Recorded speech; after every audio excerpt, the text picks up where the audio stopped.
Okay, Ged, so looking back now a couple of days, how do you reflect on that win at Tranmere? Yeah, it was a great win, especially to score late on like that. Obviously, we saw them out here 2-0 down, but we were still confident we would get back into the game. The way we were playing, we passed the ball really well. And then when Charlie scored that great goal after 21 moves, nobody said that, 21 moves before we scored that goal, we knew we were still in the game. That was the key moment, wasn't it? The getting that goal back at 2-0 down. It seemed to stem the flow against you. Yeah, we certainly needed to score before half-time to get back in the game so we could go at them second half, and that's exactly what we done. He took it really well, he smashed it in the far top corner, and then we come out second half and we never really give them a kick. I know they had a one-on-one, but if you look at the chances we had and the crosses, dangerous crosses we had, I think we were the better team on the night.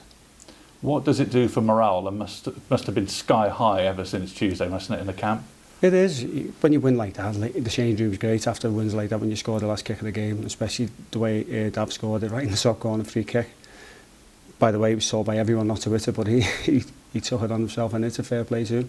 So the morale was great in the change rooms after the game, but we've got to settle ourselves down now and get going against Saturday. Is it fair to say that this is now definitely a Ged Brannan style of football we're seeing now?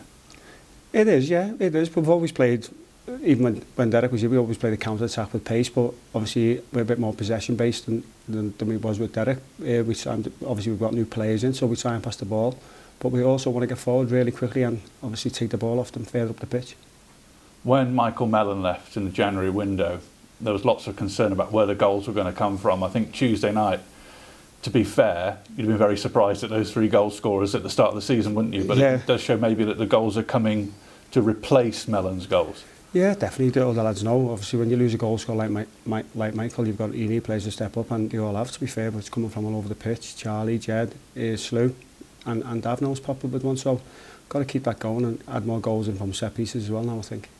And your confidence, particularly away from home, must be very high, mustn't it, at the minute, going into another tricky away game at the weekend? Well, it doesn't matter who we're playing at the minute, we're just full of confidence. The lads know that if they play well and work really hard, there's going to match with anyone in this league, and we've shown that. And Saturday's going to be a really, really tough game, so we're going to have to be at the top of our games to get the 3 points. Because they are fellow playoff contenders, aren't they?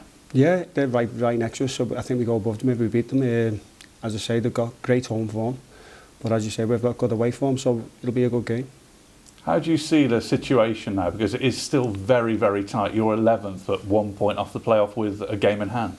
It's still a long way to go. I'm not even thinking that far. Just every game, as you say, every game as it comes. You've just got to go into each game, prepare right, and hopefully the lads turn up and we stay injury-free, and we're fully fit going to games.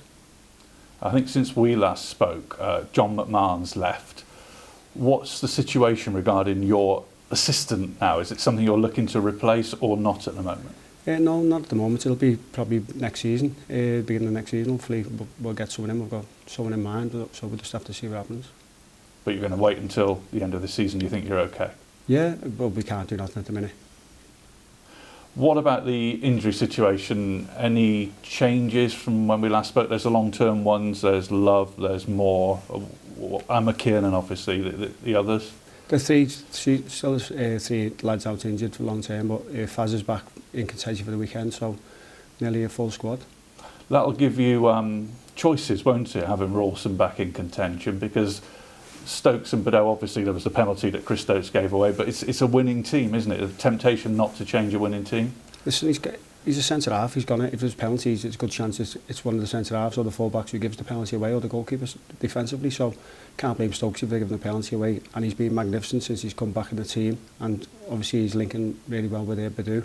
So it's going to be hard for Faz to get back in. You've got competition, haven't you, all over the park at the minute? Yeah, that's what we want. We want 2 players for every position if possible, all top players. And now you look at our bench now, when the subs come on, they make a big impact in the game. A word about the charge regarding the Sutton United game, the mass brawl. What's your thinking about that?